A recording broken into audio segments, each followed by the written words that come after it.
Wanita Kungfu, selamat mendengarkan. Welcome to Milan, ucap Marsha dalam hati.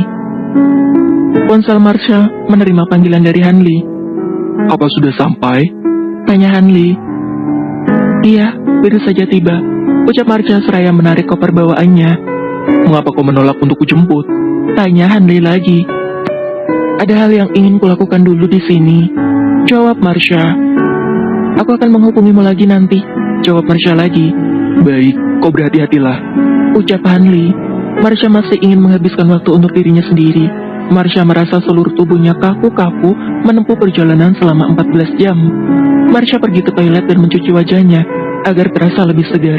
Marsha merasa mual sedikit lalu memijit-mijit pelipisnya. Nona, apakah kau merasa pusing? Sapa wanita yang ada di sebelahnya. Iya, sedikit, jawab Marsha. Ini, aku memiliki obat yang bisa meredakan pusingmu, ucap wanita itu. Seraya memberikan satu buah obat tersebut di tangan Marsha. Tenanglah, ini tidak berbahaya. Aku membuatnya sendiri, ucap wanita itu sambil memasukkan obat tersebut ke mulutnya dan menelannya. Lihat, aku juga meminumnya, ucap wanita tersebut. Ah, iya, terima kasih, ucap Marsha lalu meminumnya juga. Siapa namamu? Tanya Marsha. Alicia Su, jawabnya. Ah, senang bertemu denganmu, ucap Marsha sambil menyalami Alicia, lalu berpamitan berpisah. Marsha melihat Alicia dijemput oleh beberapa orang yang mengenakan jas, lalu Marsha sendiri memanggil taksi untuk mengantarnya ke Hotel Milano Four Seasons. Marsha menyewa kamar Presiden Suite Room di Milano Four Seasons. Louis masih bisa melacak keberadaan Marsha melalui transaksi kartu Marsha. Marsha ingin menenangkan hatinya dengan melakukan me time. Marsha langsung saja menuju ruang spa untuk merilekskan tubuh dan pikirannya yang galau. Sedikit memanjakan dirinya dengan sentuhan tangan ajaib para terapis yang ada di spa. Setelah selesai dengan rutinitas kecantikan kelas atas tersebut, Marsha menghadiahi dirinya dengan sebuah makan malam yang mewah. Marsha benar-benar menggunakan waktu ini untuk melepas penat di kepalanya. Setelah selesai makan malam, Marsha kembali ke kamarnya. Sementara, Louis mengecek transaksi kartu Marsha. Tambahkan uang lagi ke saldo rekening Nyonya, perintah Louis kepada asisten Lee. Louis tidak ingin Marsha kekurangan uang selama di Milan. Jika Louis sibuk memantau Marsha, maka Marsha sibuk menandai tempat-tempat yang akan ia datangi selama di Milan. Marsha tidak ingin berdiam diri lalu bersedih lagi. Karena itu Marsha merancang kesibukan agar hatinya merasa lebih baik. Keesokan paginya, Marsha bersiap-siap menjalani tur yang sudah dia rancang. Dengan langkah bersemangat, Marsha memulai turnya itu dengan melihat-lihat situs sejarah. Duomo Milan. Duomo ini adalah katedral yang berada di tengah Piazza del Duomo.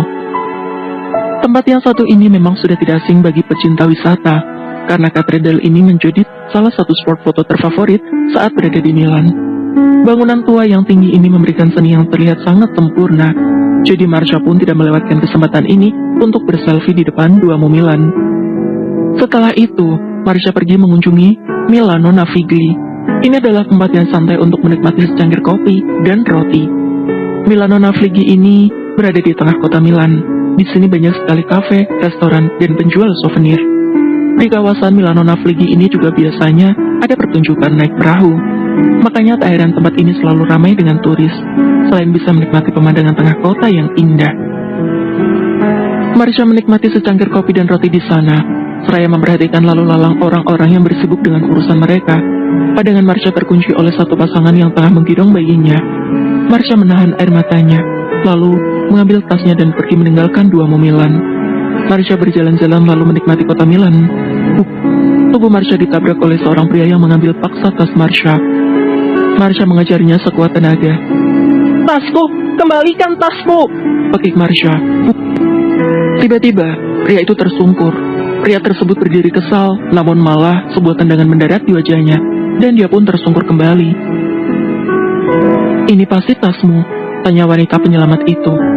Marsha mengambil tasnya lalu memandang wanita yang menjadi penyelamatnya. Kau Alicia Su, ucap Marsha. Ah, Nona, kita bertemu lagi, sapa Alicia.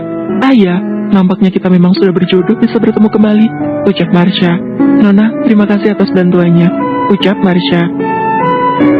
Nona, izinkan aku mentraktirmu ya, sebagai ucapan terima kasihku, pinta Marsha. Baik, jika begitu, ajak Alicia pergi meninggalkan perampok yang tidak sadarkan diri itu. Alicia dan Marsha cepat akrab. Mereka bersenang-senang bersama. Kau tadi begitu hebat, seperti pendekar-pendekar yang ada di film-film, puji Marsha. Kau terlalu memuji, ucap Alicia sambil tersenyum. Berapa lama kau akan berada di Milan? Tanya Alicia kepada Marsha. Entahlah, aku belum memutuskannya, jawab Marsha. Dan kau, berapa lama kau akan di sini? Tanya Marsha. Aku di sini karena sebuah proyek, sebuah pekerjaan yang berkaitan dengan kesehatan, jawab Alicia. Kesehatan? Tanya Marsha. Iya, aku datang ke Milan karena ingin memperkenalkan obat-obatan herbal, jawab Alicia. Obat herbal? Tanya Marsha.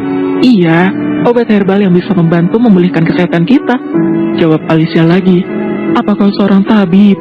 Tanya Marsha. Kurang lebih begitu, jawab Alicia. Oh ya Tuhan, kau hebat sekali, bisa kungfu dan juga menguasai ilmu obat-obatan, ucap Marsha. Ini, besok datanglah ke sini, aku akan mengadakan pameran di sana, ucap Alicia. Ah ya, tentu aku pasti akan datang, ucap Marsha.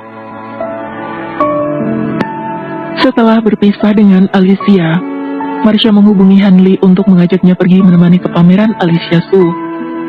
Keesokan harinya, Hanli dan Marsha datang ke tempat pameran tersebut. Marsha terkagum-kagum dengan pekerjaan Alicia sebagai tabib. Lihatlah, bukankah dia hebat? Ucap Marsha kepada Hanli. Ya, sepertinya begitu, ucap Hanli yang mengagumi keahlian Alicia di dalam meracik obat juga akupuntur. Juga cantik bukan? Tanya Marsha kepada Hanli. Iya, juga cantik, jawab Hanli mengiyakan perkataan Marsha. Alicia berbicara melalui mic. Apakah ada yang ingin menjadi sukarelawan untuk diperiksa? Tanya Alicia. Marsha segera berdiri, seraya mengangkat tangannya. Ah iya, silakan anak cantik yang di sana, silakan naik ke panggung, ajak Alicia. Marsha pun naik ke panggung. Izinkan aku memeriksa denyut nadimu ya, ucap Alicia. Alicia mengambil pergelangan tangan Marsha lalu mulai mengecek denyut nadi Marsha. Alicia nampak mengernyitkan alisnya, lalu mengecek denyut nadi di leher Marsha, lalu memperhatikan pupil mata Marsha, lalu mulai menusukkan jarum di bagian tertentu yang Alicia curigai sebagai sumber masalah. Apa kau pernah keguguran? Tanya Alicia kepada Marsha. Bersambung, terima kasih sudah mendengar.